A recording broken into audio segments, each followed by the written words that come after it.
ಇನ್ನು ಶಿವಮೊಗ್ಗದಲ್ಲಿ ಲಕ್ಷಾಂತರ ರೂಪಾಯಿ ಮೌಲ್ಯದ ಅಕ್ರಮ ಗಾಂಜಾವನ್ನ ಜಪ್ತಿ ಮಾಡಲಾಗಿದೆ. ಎಲ್ಲಿಟ್ಟಿದ್ರು ಗೊತ್ತಾ ಆ ಗಾಂಜಾನ?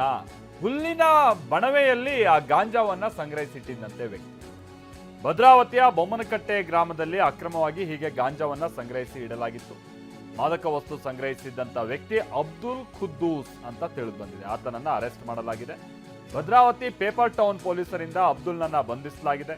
ಸುಮಾರು 4 ಲಕ್ಷ ಮೌಲ್ಯದ 8 ಕೆಜಿ 60 ಗ್ರಾಂ ಗಾಂಜಾವನ್ನ ಜಪ್ತಿ ಮಾಡಲಾಗಿದೆ. ಅಬ್ದುಲ್ ವಿರುದ್ಧ ಸದ್ಯ NDPS ಕಾಯ್ದೆ ಅಡಿ ಕೇಸ್ ಕೂಡ ದಾಖಲು ಮಾಡಲಾಗಿದೆ ಅಂತೇಳಿ ತಿಳಿದು ಬರ್ತಾ ಇದೆ.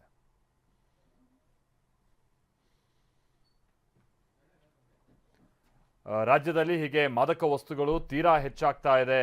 ಅದನ್ನು ತಯಾರು ಮಾಡೋ ಫ್ಯಾಕ್ಟ್ರಿ ಒಂದ್ ಕಡೆ ಆಗ್ತಾ ಇದ್ರೆ ಈ ರಾಸಾಯನಿಕವಾಗಿ ಮತ್ತೊಂದು ಕಡೆ ಈ ರೀತಿಯಾದಂಥ ಗಾಂಜಾದ ಸಪ್ಲೈ ಕೂಡ ಹೆಚ್ಚಾಗ್ತಾ ಇದೆ ಅನ್ನುವಂಥದ್ದು ಆರೋಪ. ಅದಕ್ಕೆ ತಕ್ಕ ಹಾಗೆ ಬಹಳಷ್ಟು ಉದಾಹರಣೆಗಳನ್ನು ಕೂಡ ನಾವು ಪ್ರತಿನಿತ್ಯ ನೋಡ್ತಾ ಇದ್ದೀವಿ. ಅದರಂತೆ ಶಿವಮೊಗ್ಗದಲ್ಲೂ ಕೂಡ ಇವತ್ತು ಸುಮಾರು 4 ಕೆಜಿಗೂ ಹೆಚ್ಚಿನ ಗಾಂಜಾವನ್ನು ಜಪ್ತಿ ಮಾಡಲಾಗಿದೆ.